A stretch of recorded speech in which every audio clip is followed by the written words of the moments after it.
Hi guys, Cat 7 here. Okay, it is May 2nd, 2018, and this is our second day of looking at the stone wall site at Mallory in beautiful Sherman, Connecticut.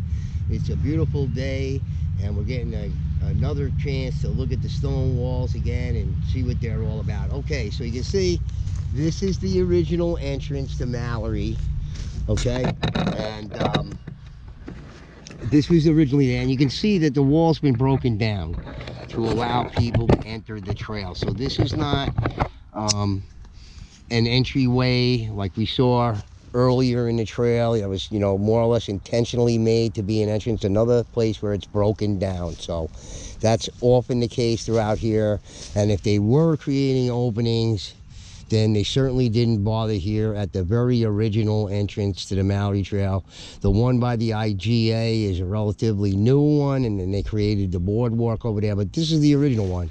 So it required breaking the wall down to get in there. Okay, so over here, you can see archaic stone wall, as I like to refer to it. Look, Jimmy, piece of orange quartz over here.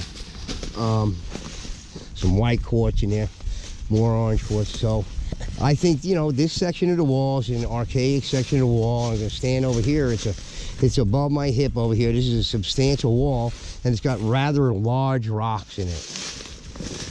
And if we go back here, closer to the front of this farm area over here behind the Sherman Museum, you see this is Archaic Wall.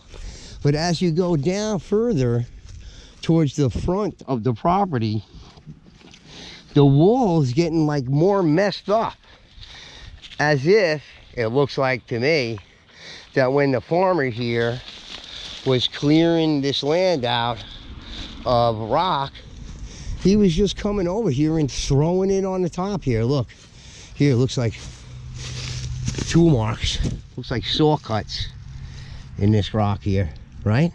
It's like a saw mark there, maybe, I don't know, but you know, look at this guy, big lentil over here.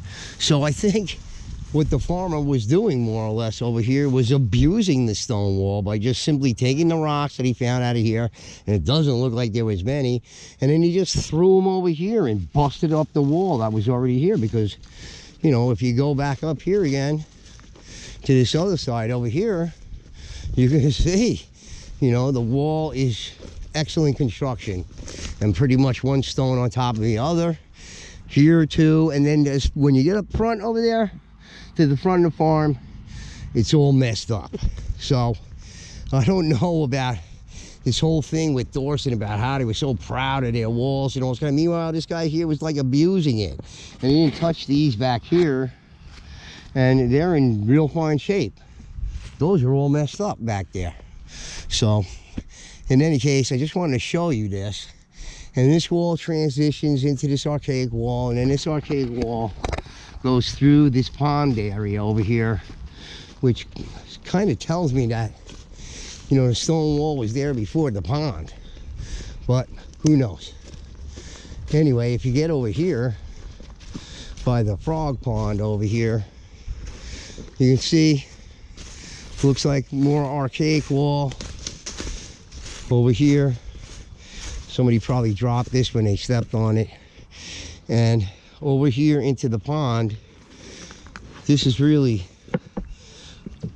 very archaic wall with the really super large rocks in here weighing over 100 pounds, mostly throughout this whole thing. No field stone or anything like that, rather large rocks mostly, okay? And the frog pond here has something very interesting, and can be found elsewhere in this area, where you have these watering holes in frog ponds that have no fresh water feeding it, is these groupings of rocks, of stone, you'll find at the back of the pond area just grouped up over there. Whether that was some sort of construction, or it may have been the dumping pile for the farmer who dumped the really large stones over there, because they look like they're all very, very big.